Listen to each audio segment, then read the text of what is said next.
वंदे मातरम। नमस्कार, बहुत बहुत स्वागत करता हूं आप सबका अपने YouTube channel digital Hindi teaching में। आप इस चैनल को सब्सक्राइब करके घंटी का बटन दबा लें ताकि आपको आने वाले हर वीडियो का नोटिफिकेशन प्राप्त होता रहे, आपको हर वीडियो मिलता रहे। चलिए अब वीडियो को लाइक कर दीजिए और अब हम शुरू करते हैं आज का वीडियो।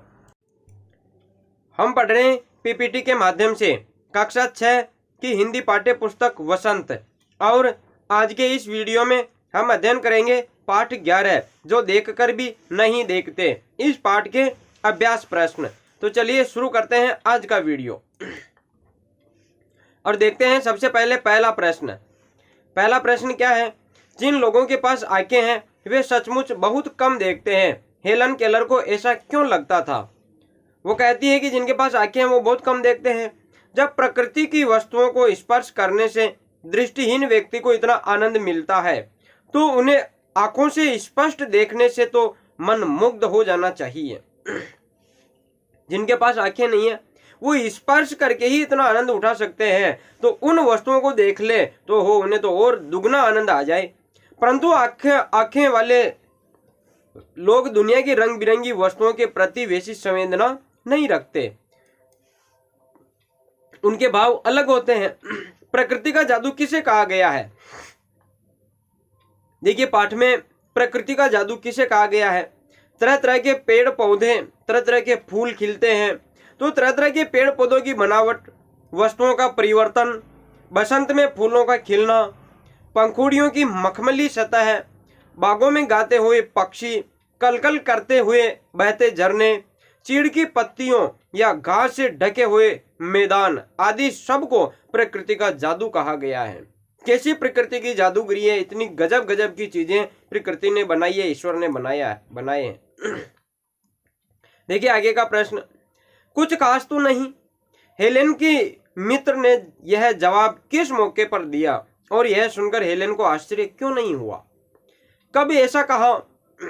हेलेन की मित्र जब जंगल की सैर करके लौटी तब पूछने पर उन्होंने जवाब दिया कि कुछ खास तो नहीं।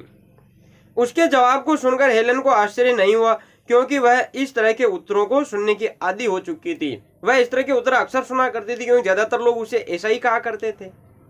हेलन केलर प्रकृति की किन चीजों को छूकर और सुनकर पहचान लेती थी? पाठ के आधार पर उत्तर लिखो। अंधी थी तो वह छूकर या सुनकर ही पहचानती थी। देखिए हेलन केलर भोजपत्र की चिकनी छाल, चीड़ की खुरदरी छाल, कलियों और फूलों की पंखुड़ियों की मखमली सतह को छूकर तथा पक्षियों के गीतों को सुनकर पहचान लेती थी। आगे का प्रश्न देखिए, जबकि इस नियामत से जिंदगी को खुशियों के इंद्रधनुषी रंगों से हरा भरा किया जा सकता है, तुम्हारी नजर में इसका क्या अर्थ हो सकता है? ये जो पंक्ति है कि जिंदगी को इंद्रधनुषी रंग से हरा भरा किया जा सकता है, इस वाक्य का अर्थ है कि दृष्टि या आंखें ईश्वर की विशेष देन है। इनसे प्रकृति की अनेक सुंदर वस्तुओं को स्पष्ट देखा जा सकता है तथा आनंदित होकर अपने सारे दुखों को भूला जा सकता है। इन आंखों से सुंदर दृश्य देखे जा सकते हैं। लोग घूमने जाते हैं ताकि जिंदगी को क्या मिले, थोड़ा आनंद मिल जाए जिंदगी में, इसलिए अच्छे दृश्य देखने के लिए जाते हैं। कान से न सुन पाने पर आसपास की दुनिया कैसी लगती होगी? जो कान से सुनता नहीं है तो केवल देख ही सकता है, तो उन्हें किस प्रकार महसूस होता होगा? अगर हम कान बंद करें, इस प्रकार से कान बंद कर ले, तो कान बंद करने पर हमें कुछ नहीं सुनाई देता है। प्रकृति की आनंदमयी आवाज को न सुन पाने पर एक अजीब सी स्थिति हो जाती है। कान आप 2 मिनट या 5 मिनट कान बंद करके देखें, मन तुरंत कहता है कि कान खोलकर इन ध्वनियों का आनंद लिया जाए। जो प्रकृति में जो ध्वनि है, जो आवाजें आ रही है, उसे सुना जाए। बंद कान में एक साई साई की आवाज परेशान कर देती है। मनुष्य एवं प्रकृति के क्रियाकलापों को बंद कान से हम मूक फिल्म की तरह देखते हैं। मूक फिल्म यानी जिसमें आवाज नहीं होती है, बिना आवाज के केवल चलचित्र चल रहे हैं, केवल चित्र चल रही है, फिल्म चल रही है, आवाज नहीं आ रही हो, तो उसी प्रकार हमारी आंखों के सामने सब कुछ चल रहा है लेकिन सुन नहीं पा रहे, कान बंद है। हम अपनी 5 इंद्रियों में से आंखों का इस्तेमाल सबसे ज्यादा करते हैं। ऐसी चीजों के एहसासों की तालिका बनाओ जो तुम 4 इंद्रियों से महसूस करते हो, सुनकर, चखकर, सूंघकर या छूकर। अब देखिए ये कार्य किस इंद्रियों से होगा, उनकी सूची हमें बनानी है, और क्या क्या होगा उनकी सूची हमें बनानी है। क्रियाएं देखिए, इनमें सुनना किससे होता है, इंद्री कौन सी इंद्री से होगा, कान से। और इसका एहसास कैसे होगा, आवाज, या तो आवाज कर्कश होगी, या आवाज मधुर होगी, या आवाज ऊंची होगी, या आवाज धीमी होगी। फिर देखिए दूसरा, चखना क्रिया है चखना, ये किससे होगी, जीभ से। इसमें किसका एहसास होगा, स्वाद का एहसास होगा। कैसा हो सकता है, मीठा, तीखा, कड़वा, नमकीन, कसेला, खट्टा, इस प्रकार के स्वाद हो सकते हैं। फिर देखिए सूंघना, सूंघना कौन सी इंद्री से होता है, नाक से। इससे क्या एहसास होगा, गंध का। कैसी हो सकती है गंध, या तो सुगंधित या बदबूदार, 2 ही प्रकार की हो सकती है। फिर देखिए छूना, ये किससे होगा, त्वचा से या हाथ से। हाथ के माध्यम से छूते हैं लेकिन त्वचा ही इसका होता है। इससे क्या होगा, स्पर्श या एहसास। कैसा हो सकता है, चिकना, खुरदरा, गोल, चौकोर, गीला, सूखा, गर्म या ठंडा। ये एहसास इन इंद्रियों के माध्यम से होते हैं। अब देखिए हम देखते हैं भाषा की बात, और भाषा की बात में हम सबसे पहले देखते हैं पाठ में स्पर्श से संबंधित कई शब्द आए हैं।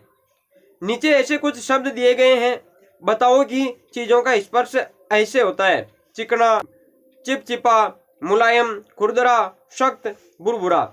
ये चिकना के किसका बताया गया इसमें, भोजपत्र, भोजपत्र की छाल चिकनी है। चिपचिपा क्या, गोंद है। मुलायम क्या, पंखुड़ी है। खुरदरा क्या है, पेड़ का तना है। सख्त क्या है, चट्टाने हैं। और बुरबुरा क्या है, आटा है। अब हम भाषा की बात को आगे बढ़ाते हैं और देखिए भाषा की बात में दूसरा,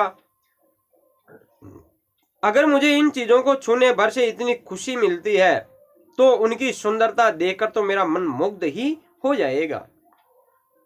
ऊपर रेखांकित संज्ञाएं क्रमशः किसी भाव और किसी विशेषता के बारे में बताती है। खुशी ये मन का भाव है, और सुंदरता क्या है, उन जो कोई भी वस्तु है उसकी सुंदरता उसका विशेषण हो गया, तो उसके बारे में विशेषता बता रही है। ऐसी संज्ञाएं भाववाचक संज्ञाएं कहलाती है। गुण और भाव के अलावा भाववाचक संज्ञाओं का संबंध किसी की दशा और किसी कार्य से भी होता है। भाववाचक संज्ञा की पहचान यह है, भाववाचक संज्ञा की पहचान यह है कि इससे जुड़े शब्दों को हम सिर्फ महसूस कर सकते हैं, देख या छू नहीं सकते। नीचे लिखी भाववाचक संज्ञाओं को पढ़ो और समझो। इनमें से कुछ शब्द संज्ञा और कुछ क्रिया से बने, उन्हें पहचान कर लिखो। देखिए जो भाववाचक संज्ञाएं, मिठास, बुढ़ापा, ताजगी, भूख, शांति, बोलापन, घबराहट, बहाव, फुर्ती, क्रोध, मजदूरी, एहसास, ये किससे बनी है, इनके मूल शब्द क्या है।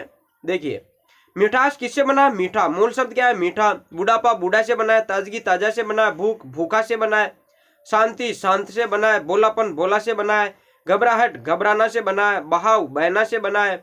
फुर्ती फुर्तीला से बना है। क्रोध क्रोधी से बना है। मजदूरी मजदूर से बना है। और एहसास, इसका मूल शब्द एहसास ही है।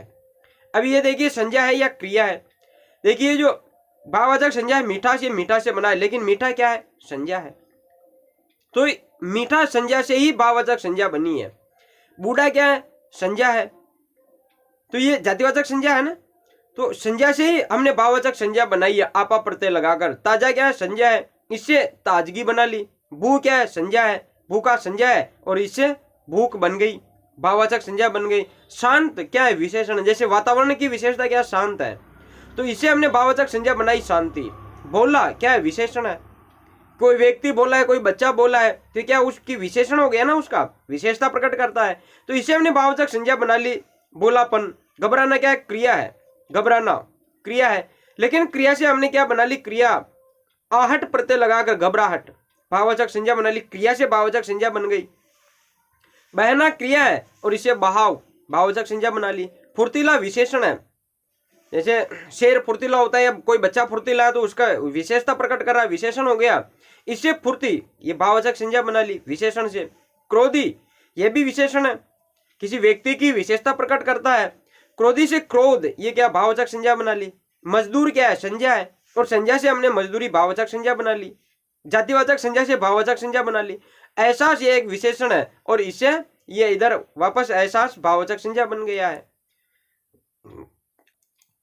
देखिए भाषा की बात को हम आगे बढ़ाते हैं और इसमें देखिए, मैं अब उस तरह के उत्तरों की आदी हो चुकी हूं। ये की है, उस बगीचे में आम, अमलतास, सेमल आदि तरह तरह के पेड़ है। इन दोनों वाक्यों को देखिए, यहां भी आदि का प्रयोग हुआ है, यहां भी आदि का प्रयोग हुआ है।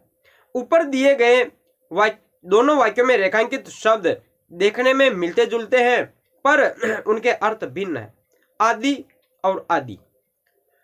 नीचे कुछ ऐसे शब्द दिए गए हैं, वाक्य बनाकर इनका अर्थ स्पष्ट करना है। देखिए समानार्थक शब्द है, जो बिल्कुल समान दिखने वाले शब्द है। अवधि, यानी अब इसमें देखिए अवधि ये समय है। पांडवों के वनवास की अवधि 13 वर्ष थी समय, लेकिन अवधि ये एक भाषा है। रामचरितमानस अवधि भाषा में रचा गया है। और देखिए, और श्याम की ओर देखो, ये दिशा का सूचक है और ये योजक है। राम और लक्ष्मण दोनों भाई है। मैं और मई, देखिए मैं ये कारक है।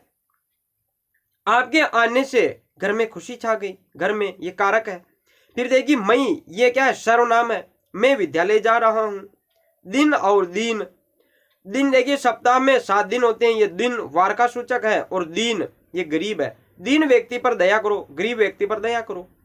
मेल और मैल, देखिए मेल संधि में वर्णों का मेल होता है, मेल यानी जोड़, और मैल कपड़ों पर मैल जम गया है, ये क्या गंदगी का सूचक है मैल। शिल और शील, इसमें देखिए शिल, इस जड़ी बूटी को शिल पर पीस लो, शिल यानी पत्थर, और शील दवा की शीशी की शील टूटी है। तो ये बिल्कुल समान लगने वाले शब्द है, लेकिन इनके अर्थों में परिवर्तन